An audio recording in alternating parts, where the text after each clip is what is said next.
What's up mga kapadyak? Magandang araw at po sa Ed. Welcome back sa aking channel.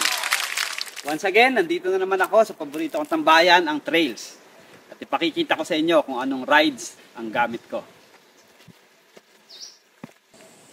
I have here today the Noli Delirium downhill pre-ride bike, but set up on a mallet all mountain.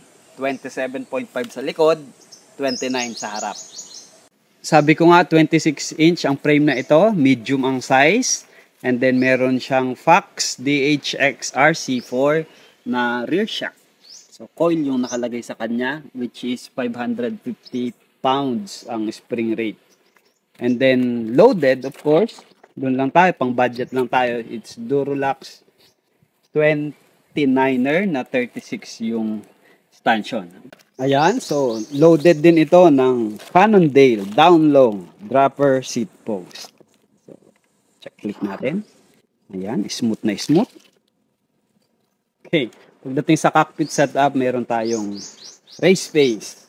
Okay, stem na 35mm yung clamp and 40 yung haba. Plus, we are using E13 handlebar.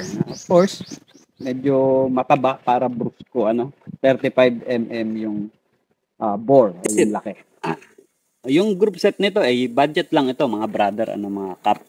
So Shimano PD ata o EM or M7000 yung clipless pedal plus Diore M6 100 na crankset with 32T na chain ring.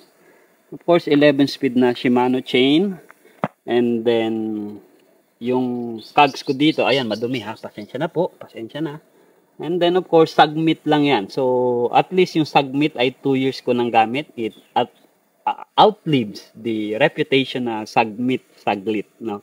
So this is a 11 speed cogs or cassette from 11 to 42 teeth. Of course, the RD, ayan, the rear derailleur is Shimano M5100. Of course, partner niyan yung kanyang shifter na Shimano M500 din. Yeah. What I like about this is yung kanyang, ayan, may lockout yan. No? So, para pag nagtitrail ka, hindi umaalog-alog yung iyong RD, hindi umahampas. So, lock mo yan ganyan. Now, the brake set is, of course, budget pa rin lang tayo. So, 2 pistons lang. Ayan. The Shimano M6100. Yeah. Ayan. And then, of course, gumagamit tayo ng SRAM centerline rotors na 203 harap likod. So, budget bike lang tayo, budget build. Yan yung meron. Ayun, so ito na nga, So, Aggressor 27.5 by 230. So, ang rims, Weinmann U32, pillar spokes, and then Chosen hubs. Kita ba? Ayan, kita naman siguro kahit pa paano. So, paano nagkasya? Ayan, kasyang-kasya lang. As in. So, ito yung kanyang, ayan, parang halos gabok lang yung kanyang space. So, yung pagitan. So, doable, pwede. The answer is yes. Of course. Pero, hindi siya advisable. Especially kapag tag-ulan, masisingitan ito. So, tulad ngayon, may araw naman, nagagamit ko siya. So, ano yung thoughts nyo? Ano yung iniisip ninyo? Anong masasabi ninyo? Sayang ba yung pera? Sayang yung build? Ako, nag-i-enjoy ako.